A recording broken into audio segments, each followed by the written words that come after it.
नारोवाल करतारपुर राहदारी ने बिछड़ने वाली बहन को 75 साल बाद भाइयों से मिलवा दिया। शेखुपुरा की 6 माह की तेज कुंवर हिजरत के वक्त खानदान से बिछड़ गई थी। मुमताज़ बीबी पटियाला से आए भाई गुरमुख सिंह से मिली तो दोनों आप दीदा हो गए।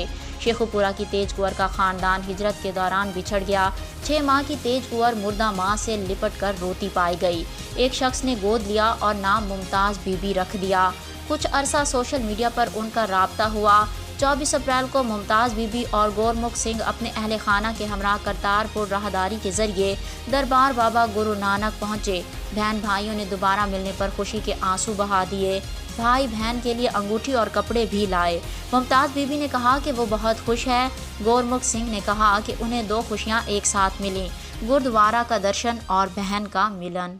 मेरा नाम गुरमुख सिंह, पिंड शतराणा, डिस्ट्रिक्ट पटियाला, तहसील पातड़ा, पंजाब ਦੇ ਰਹਿਣ ਵਾਲੇ ਆ ਤੇ ਇੱਥੇ ਕਰਤਾਰਪੁਰ ਸਾਹਿਬ ਸਾਡੀ ਭੈਣ ਜੀ ਛੋਟੇ ਹੁੰਦੇ ਹੀ ਜਦੋਂ 47 ਚ ਰੌਲੇ ਪਏ ਨੇ ਉਦੋਂ ਇਹ ਪਰਿਵਾਰ ਨਾਲੋਂ ਵਿਛੜ ਗਏ ਤੇ ਇੱਧਰ ਹੀ ਰਹਿ ਗਏ।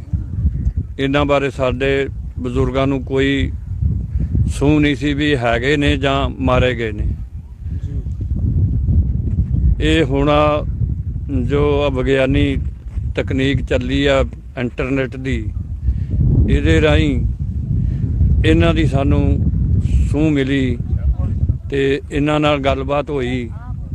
फिर असीं हुण इन्हां नूं इत्थे मिलण आए आ।